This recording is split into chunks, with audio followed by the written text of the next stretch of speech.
Today on Locked On Phoenix Suns, one NBA insider seems to think it is a lock that Kevin Durant is traded from the Phoenix Suns this summer. But the one thing that can prevent that from happening is the exact thing that got the Suns in this situation in the first place. I'll explain next.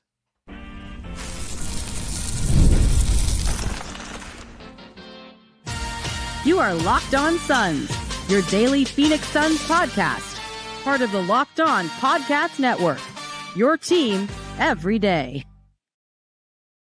Welcome back into Locked On Phoenix Suns. I'm Brendon Kleen, a staff writer at Offseason Announcing and a credentialed Suns media member. Thank you for making Locked On Suns your first listen here on this Friday. Don't forget, Locked On Suns is free and available on all platforms, including YouTube. So click that follow or subscribe button. Do what thousands of other Suns fans have already done. Become an everydayer and get locked on to the Phoenix Suns right here each and every day. Today's episode is brought to you by, well, sign up for the Locked On Suns daily newsletter, of course. Don't forget that. That's just a given. It's brought to you by FanDuel. Right now, new FanDuel customers can bet $150 in bonus bets if your first $5 bet wins. We'll talk more about FanDuel later on in the show, but let's get right to it here, guys. Solo show today. Ben is occupied. We will get to the standings and the enormous task ahead of the Suns to even salvage this season before we get to this summer. I'll also rewind a little bit to a debate that I think a lot of Suns fans are having about one particular transaction and the difference between a mistake and being misguided. But let's start with the latest news as the fallout from the deadline continues and continues and continues, where Brian Windhorst on Wednesday, we didn't get to it on Wednesday because the Suns did play the Rockets, but he went on Get Up on ESPN in the morning and reported, quote, Durant is probably going to get traded this summer. He knows it. The Suns know it. The rest of the league knows it. They're going to enjoy him while they have him, and it's not really controversial in all honesty. He went on to say, while I would never make an ironclad prediction, I would expect Durant and the Suns this summer to work together to find a new home. Durant has 1 year left on his contract, which would give him control as to where that would be. Now, reminder, right? The Suns nearly traded Durant to both the Warriors and the Heat, and it would sound as if he said no to the Golden State side, but Miami was the one that said no to that side. He then went on to clarify, hey, as far as this extension goes, which he was eligible for a 1 year contract extension in 2024, now in the summer of 2025, which we are headed toward, he would be eligible for a 2 year extension. If he does not do any of that, his contract would expire, would end, would run out in the summer of 2026 after next season, okay? And he said he intends to play out that contract. Now, of course, look, if you have covered or cared or watched sports, been a fan of sports for any amount of time, all of us know that tune will change, can change at any moment. Could change while he's still on the Suns. Could change if he were to get traded somewhere else. Jimmy Butler was only going to extend in Phoenix. No one else even bothered talking to Pat Riley about a trade. It's not even worth discussing. I'm not signing anywhere but Phoenix. The minute that he goes to Golden State, he gets an extension, and he agrees to it, right? So if Jimmy Butler can do it, of course, any player can do it. I'm not going to focus on whether Kevin Durant would sign an extension in a different city right now. One, because I don't cover any other NBA teams. And two, because if I'm the Suns, I'm not looking at this as a lock. I'm not looking at this as a surefire destiny for the relationship between me as Mat Ishbia, James Jones, Josh Bartelstein, and Kevin Durant. So what can happen? What should happen? Well, as I said at the very top of the show, the twisted reality, or not, the Suns need to show Kevin Durant a vision that includes him, a vision that includes Kevin Durant. What does the future look like with this guy around to get better from here, right? Because for about 18 months after Mat Ishbia bought the team, the vision was all in. Move after move, transaction after transaction. The Suns are in every rumor. They're going to get every guy. Everything is on the table, and most of it happened. Then, last summer, the Suns were not quite so all in, right? They make 2 draft picks. They add some second-round picks to their arsenal in the process. They have a very promising draft night. They fire their coach, but frankly, they fire their coach for a guy who is more of a long-term coach than a win-now coach. You pay Mike Budenholzer more money. He's more of a program builder. He has some oversight and, visibility into the G League and on down the line. One of the two-way players, Ty Washington, is somebody he has a relationship with. It's all sort of, bigger picture. They don't trade Yusuf Nurkic to just trade him. They give Grayson Allen an extension. They give Royce O'Neal a new contract. It's a little bit more of a stability summer. And that I thought was a good thing. They also went and got more veteran players and everything else. They clearly learned lessons from last season, and they said, let's keep learning those lessons. Let's maybe not rush into every single move. But this season's been a failure. This season has been an embarrassment, and now you're sitting there caught with your pants down, if you want to use a crass comparison, crass metaphor for what the Suns ended up with at the deadline, where you got caught effectively negotiating behind your star player's back. Now he expresses his opinion. You honor that. And in fact, probably when it comes to the Warriors, maybe they would have backed out anyway once they found out KD did not want to go there. But, he expressed that, and that probably affected things, and the Suns said, okay. The Suns didn't send him to, there were rumors that Memphis or Minnesota or these other teams might have called the Suns as well. It sounds like the Suns said no. So, there's many worlds in which, at that deadline, Kevin Durant is not a Sun. But he is. Which means, to me, all hope is not lost. And you need to find what the next page to turn to is going to be, right? Like, maybe there's nothing. Like, right? I don't want to sit here and just assume that this thing can be fixed. But Brian Windhorst in this quote does not appear to be saying this from the standpoint of inside reporting about, I have heard that Durant spoke with Ishbia on this day at this time, and this was said, and that's why it's over. What Windhorst appears to be just sort of saying is what we all know. And that's what he said. It's not even controversial, right? He's just piecing puzzle pieces together. He's saying contract's about to be up. Team is underperforming. They have no more flexibility to really do much, and they just burned a bridge. But if I'm Mat Ishbia, I have to be looking at this situation as rebuilding the bridge. And again, it comes down to a vision. So, one simple move that I've already seen on the internet that is something I happen to share is to look long and hard at hiring Bob Myers. All right. Bill Simmons recently kind of alluded to the fact that Myers could be back on the market for an executive job. This is not an old guy, by the way. It's not like Bob Myers retired when he left the Warriors and went to ESPN. He is 49. All right. About to be 50. He has said he was just leaving the Warriors because he knew it was going to be the end of an era pretty soon, and he was not really wanting to be around for the teardown. But he's helped with the Commanders' coaching search and things like that since leaving. He obviously continues to be in the media, and he went to bat hard for Durant on deadline day after this all came out, defending Durant and defending Durant's sort of, professionalism, his fairly, I would say, it felt like what Bob Myers' message is that you can blame a lot of things for Durant, but he is not some kind of destroyer of teams. He might, have his march to the beat of his own drummer in some ways. He may, of course, like every star player, he's going to have guys he gets along with and guys he doesn't. But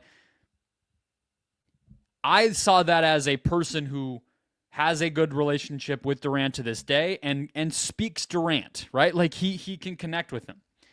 That might be it. But regardless, I've said multiple times they need to hire somebody like that. Beyond that, whoever is calling the shots, and again, it should not be the owner and president of the team anymore. They have demonstrated that they are not the guys for the job at this moment in time. There should at least be more voices in the room who have experience. Somebody like a Bob Myers, even if it's not a Bob Myers. But honestly, forget that. Maybe it's not. Maybe that's too far-fetched. No matter who it is, you need to learn from roster construction and scheme, learn from what you've tried, and show Durant how you can make him better. Right? Show Durant how you can make him better. Tell him, hey, we see that this type of play style works better for you. We understand that maybe, playing the 5 is not really a reasonable ask of you at this point. And honestly, we'd like to have players where you don't even have to necessarily be playing, the 4 and being on the interior. Maybe we have an even bigger guy, whatever that kind of conversation might look like. That's a hard sell. Players don't always like to be forced out of their comfort zone. But it's been 2 years straight now where the default settings of this core of players has not worked. The front office has made roster mistakes.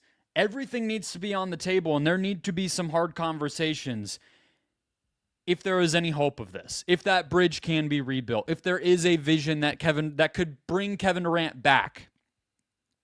There needs to be humility, and there needs to be honesty, and I think management needs to be able to say, we screwed up in these ways. Here's our plan to fix it. Here's what we believe could make you better. Please, let's be partners in doing that. And you got to look at some people who might be more likely to do it, like a Bob Myers. There's others I'm sure I'm not thinking of. There's others I'm sure I don't even know of. I don't think it's a lock that Kevin Durant is traded this summer. But there is a long way to go before we can even consider that he would want to stay. A big part of that is going to be on the court, so let's take a look at the standings and the race to even get into the play-in tournament next.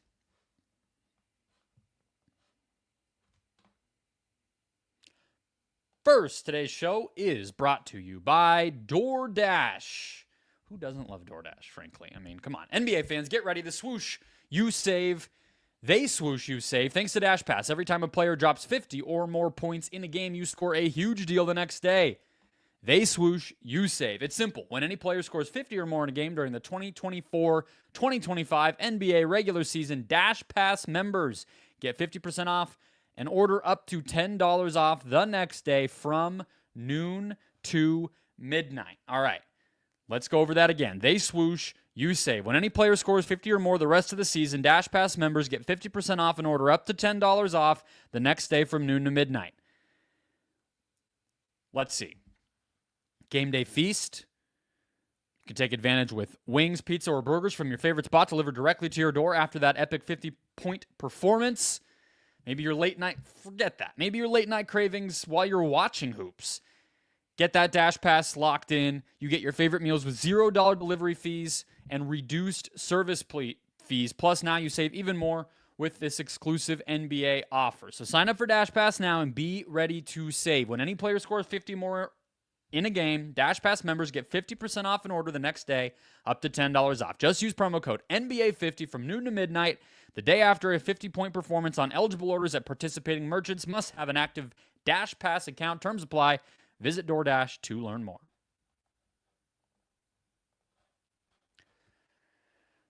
All right, let's quickly rip through the NBA standings here because, of course, the Suns limp to the finish line, get the 13th worst record in the West, jump into the top 4 in the lottery, lose their pick. You could easily build a story that this thing goes even further downhill very quickly. But all hope is not lost. All right. The Suns are 3.5 games behind the Minnesota Timberwolves for the 7 spot. Okay, that's the gap, and we'll include the Spurs here. So we'll say there are 5.5 games between 12th and 7th. Those are the 6 teams fighting for 4 spots in the play-in tournament. One thing I would like to say, though, is that the 10th seed has never played 2 consecutive road games and actually made the playoffs. I believe the Bulls in 2023 maybe was one. There have been some nine seeds that have won where they win at home in the first play-in game and then go on the road in the second one, and they're able to get the 8th seed. But the 10, historically, that doesn't really help you out. So you kind of want to get to 9. All right. But again, 6 teams for 4 spots. Minnesota, they have had an underwhelming season. Julius Randle's been in and out of the lineup. Mike Conley's been in and out of the lineup. Dallas just traded their best player, you might have heard, and then their replacement for that best player who became their best player, and Anthony Davis, he's now out a month plus probably as well. The Kings are this weird team where they made a big trade, but they still have a pretty high floor. I mean, Zach LaVine went in to replace De'Aaron Fox, and Malik Monk is still there, Domantas Sabonis still there, DeMar DeRozan, so they're having a disappointing season on the whole, but the idea that they're going to just fall in the standings feels a little bit premature. They are going into the break on a 3-game win streak. The Golden State Warriors did lose in disappointing fashion on Wednesday night to head into the break, but they have Jimmy Butler on their team, and they didn't have to give up too much in the way of players on the court in order to get him. So I would imagine that they should improve in the standings, but they're only 1 game above the Suns. And none of these teams are on any sort of a massive hot streak. I mean, no one in the West really is besides Oklahoma City and Denver. So the point is the opportunity is there. But unfortunately, if you go to tankathon.com, you are able to see very clearly what the future strength of schedule is in the NBA, and you will be able to tell that the Suns are on the rough side of that. Okay, remaining strength of schedule, the Suns are far and away at the top. The win percentage of the teams that the Suns have left, 28 games, is 54%. So the next closest team is 53. The bottom team is 40. That includes, near the bottom, Boston, Miami. There are good teams. Minnesota, if we're talking about this cluster. Golden State and Dallas also have opponent strength of schedule under 500.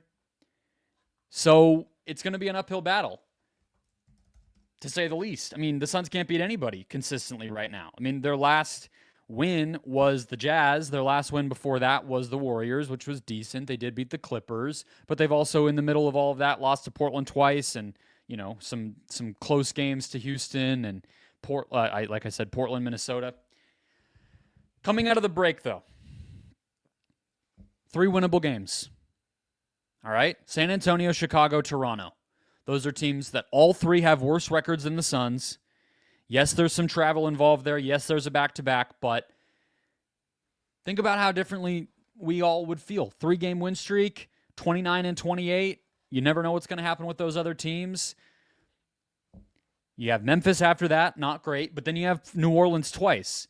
So obviously what that means is that at the very end of the season, there are not a lot of winnable games. I mean, if you just look at it, the last several, from March 21st through April 13th, the Suns will not play a team outside of the Spurs who currently have a worse record than them.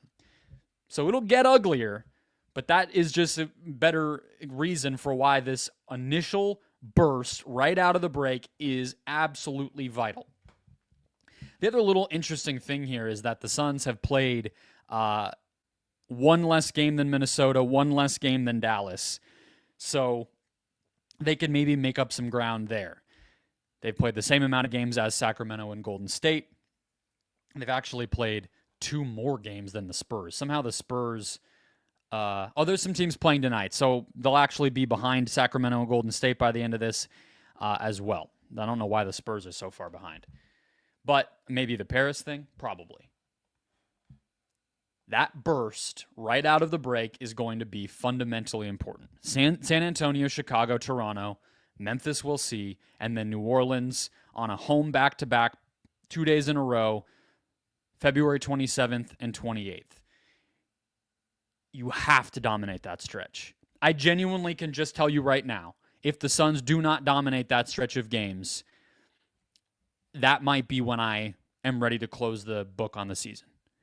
If they come out of that stretch and they drop one of those Eastern Conference games, they drop one of the Pelicans games, they can't beat the Spurs, and they go, how many games is that? It's 5 games. If they go 1-4, 2-3 in that stretch, even 3-2, that might be where I start to say, okay,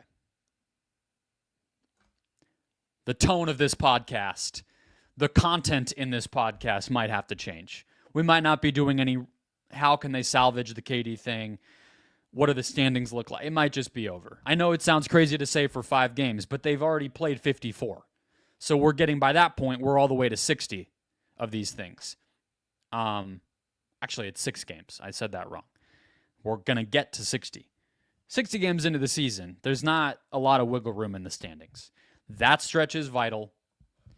Taking advantage that you've played a little bit of fewer games. And then, of course, beating these teams when they actually come up on the schedule, which right after that, you have Minnesota, you have Dallas on March 9th, you have Sacramento on March 14th, and on down the line. It's not over, but it's close. And that first week after the break is going to decide how it ends. Let's close out with the difference as we look at the Suns' transactions and how we got here between mistakes and being flat out misguided. Next.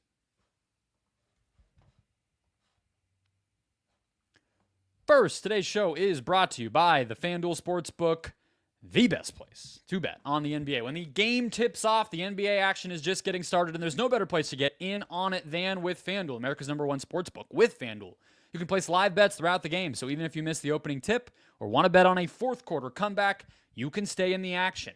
And if you're looking for a bigger payout, you can even combine your live bets into a same-game parlay. But of course, to take advantage of FanDuel's gracious offer of $150 in bonus bets with a winning $5 bet, let's venture into the world of college basketball, which takes no break for any sort of all-star event. And we have on, hold on, let's scroll. This is a busy night. I'm struggling to get to tomorrow. Okay, all right. Friday, we have massive favorites across the college basketball slate, starting with Yale at 5 o'clock Arizona time, minus 3,500 against Penn. You're probably not finding anything better than that, folks. Minus 470. Oh, that's Thursday night, Northern Colorado at Sacramento State. Maybe you'll check that one out. Maybe you'll listen to this before that podcast goes up. You know what to do. Get that bonus bet. $150 in bonus bets if your first $5 bet wins at FanDuel.com. Join today at FanDuel.com for your shot at $150 in bonus bets. Make every moment more with FanDuel, the official sports betting partner of the NBA. Closing out a solo edition of Locked On Suns here on a Friday. Many of the Suns' moves from the time they traded for Kevin Durant about a year ago, about 2 years ago this week, have not worked out. Even small ones. Drew Eubanks, not only how he played. I mean, forget that. You don't know sometimes with guys, free agents. But the tampering, remember that? They lost the second-round pick for it. Terrible. Betting on Eric Gordon to rediscover the fountain of youth after toiling away in Houston during some bad years. Didn't happen. He's just a three-point shooter, and he got hurt a lot. Didn't work out. What else could I go through? Different bets they've made on young guys. Almost none of them worked out. Hey, got Jordan Goodwin in the Washington trade, the Beal trade. Nah. Didn't end up doing much for you. Hey, Mason Plumlee, that could be interesting. That's some stable backup big minutes that you can eat up. Well, not so much. He is aging and not the high floor backup you wanted. You can go through a bunch of them, right? Buying out campaign, like you didn't need to do that, right? All these sorts of things. And a lot of those just are going to be normal. But then there's some more higher level mistakes that the Suns have very clearly made, right? I would say that on the whole, if you just are looking back in hindsight, you would say Monty Williams, firing him. If the goal was to improve, you didn't exactly do that.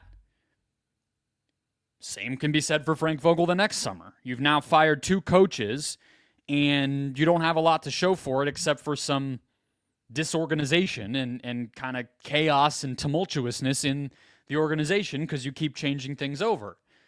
Mistake. It didn't really do what you wanted it to do. And of course, we get to the bigger moves. And this is where the sorting between a mistake and being genuinely misguided comes along. All right? The 2023 offseason. So that's after the deadline where they get Durant, but before the disappointment of last season, before the, hey, let's take a step back and take some draft picks and keep things a little steadier of 2024 and whatever's coming in 2025. That first full offseason after they get Durant, when Ishbia is fully in charge, is where the sorting between misguided and a mistake matters. A mistake is just, at the time, the move was defensible, but it didn't work out. You screwed up. You botched it. But it wasn't stupid. It wasn't nonsensical. It was a reasonable risk to take, a reasonable thing to try, and it did not work out. You made a mistake. And that's where I put the Bradley Beal trade. We don't need to go through it every single time that it comes up in detail. But they were headed toward cutting Chris Paul. That was so close to happening, in my opinion, that Chris Haynes, I know a lot of people like to hold this against him, and yeah, he got it wrong, but he reported that that was happening, that Chris Paul was going to be cut, which tells me that's what the Suns thought, or that's what Chris Paul and his agent thought, which means it was pretty darn close to happening. And if you factor that in, you would say, okay, the alternative is you cut Chris Paul, and you open up a little bit of cap flexibility to get a mid-level exception, and maybe, you keep some of these pick swaps and things, and yeah, there's a version of the team that has a little more depth and everything else. Or you get a player who was another offensive creator and another... Wow, I'm realizing that I am so out of practice on these solo shows. I've not been given eye contact to the video audience. That's a complete mistake on my end. Hello, everybody. I won't stare at this random spot on my desk anymore. Hi, welcome. Offensive creator, guy who you could make a case was still in his prime at age 30 and had some injury concerns and everything that it was hard to fully understand because this team that he was on was tanking. It wasn't a no-brainer that it was going to work. It was a risk, calculated risk, and it ended up being a big mistake. Beal has not been available enough to develop chemistry and add up to something better than the sum of its parts with the big three.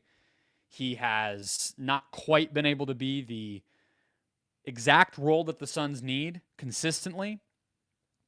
And as a result of all of that, and just probably a result of how the NBA looked at him even back then, he's holding the Suns back from continuing to build this team out and evolve this roster forward. Big mistake. There's no argument against that. There's no way you could tell me, or I could tell you and say, yeah, the Bradley Beal trade worked. The Bradley Beal trade was a success. No. But at the time, it was a logical thing to try to build around this big two that was already starting to get very expensive with DeAndre Ayton on your books and the Chris Paul contract on your books for all we knew at that time, and not a lot of other pitches to swing at, and this sense that, hey, you have Kevin Durant. You can't slow roll what comes next. The guy's in his mid-30s, and he's already, the time is ticking on his contract. Like, get it moving. Reasonable, calculated risk that ended up being a mistake. Then we move forward 4 months or so to what I will agree with, what I believe is what a lot of Suns fans think on the other big move of that offseason, which was the DeAndre Ayton trade. And at the time, I fully embraced that it was not only a bigger risk, but that the logic behind it was a little more flaky, a little bit less thought out, right? The best case for the Ayton trade at the time was that the cultural kind of connections, it sounds like I'm talking about like their hobbies. I mean, the culture of the organization couldn't really withstand the tension between Ayton and different parties anymore, whether that's James Jones, whether that's Devin Booker, Kevin Durant, some of the other holdover players, although there weren't many by that time, and that he just needed a refresh, and there was not anything else they could do to make things work with him, right? And that his contract needed to be split up more from a, cap standpoint. His contract needed to be broken up into multiple pieces because they now had the Beal contract there as well, and they were so top-heavy in terms of their pay sheet. I'm not sure either one of those fully convinced me at the time. I think the money part of it convinced me more. But the other major red flag of that move is that Frank Vogel seemed excited to coach DeAndre Ayton, and there was an obvious element of DA had one coach his rookie year, but he had never really had another coach besides Monty Williams, and those two seem to be the two guys that butted heads the most. Vogel has this awesome track record with whether it's Roy Hibbert or it's Nikola Vucevic for that matter, Serge Ibaka, Miles Turner, Anthony Davis, on down the line. Every big man he's worked with has tended to get better, especially on the defensive end. So why not try it? Even Vogel seemed excited for it. And then all of a sudden the move happens. And so that already is like, well, hold on. Can we really say that all hope is lost with this guy personally and relationship-wise when you're kind of staring at an example of how things could have improved? I don't know. And then money-wise, the thing that I always, even at the time, despite agreeing like, hey, that made sense, or agreeing that I could see the sense in it. I don't feel like I was ever fully, I love this. But one of the things was, to hold you back, one of those things was Nurkic had also a bad contract. He made less money, but he was also an older, less talented player and had an injury risk far more extreme than Ayton's ever was. So, well, hold on. You're saying you need to do this for your cap, but then you're clogging your cap sheet with another guy who makes $20-ish million who's also going to be hard to move. Is that really helping anything? And then you throw in the Toumani Camara aspect of it and the fact that he developed more quickly, I think, than anyone could have expected into somebody who could definitely be in any NBA rotation and certainly in this Suns rotation. And it's a complete failure, right? And because at the time, the justification for it, the reasoning for it, it didn't ever really add up fully, that's misguided. That is the type of thing that you rush into, you do it just to check the box, and it really comes back to bite you. Obviously, the Beal situation is holding the Suns back more because he doesn't fit perfectly. He's never available as much as you would want him to be, and the money and the no trade clause are just killers. But the Ayton thing was an unforced error. You could have just tried it. You could have waited a little longer to at least find a move for somebody other than Nurkic where the contracts you got back were shorter term. Something like that, right? Ayton had more value than Nurkic did. So even if you had to hold on to him, it's going to be easier to dump him eventually than it would have been now with Nurkic, where we see it took them another first and all this sort of stuff. They get nothing really of value back in return for him and all that sort of thing. That's misguided. I know it feels like this doesn't matter and we're always just talking about old history. This was a year and a half ago now, but it does matter because we're talking in that first segment. I'm telling you, vision. Have a person who gets it, who can sell the stars on it, who can get a coach in line, who can build a roster that makes sense. Sometimes you make mistakes. Other times you do things that don't make sense in the time, that are misguided. And those are the ones that really kill you because they don't get you closer to what things should look like. The Beal trade could have. If it worked as well as it could, let's just say he even just stayed healthy and they were able to develop chemistry and he's able to get comfortable in his role more, it wouldn't look as ugly.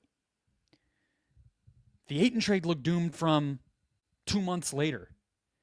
And that one is a good example of what's holding this team back and what they need to avoid in the future with or without Durant. That'll wrap us up. Hit follow or subscribe if you have not already. We'll be back on Monday with a recap of all things All-Star Weekend from the Suns' point of view. We will also take you through the Spurs game to kick off the second half and the stretch run of the Suns season. So keep it right here. Become an everydayer if you have not already. Enjoy the festivities in San Francisco for All-Star, and we'll catch you on Monday.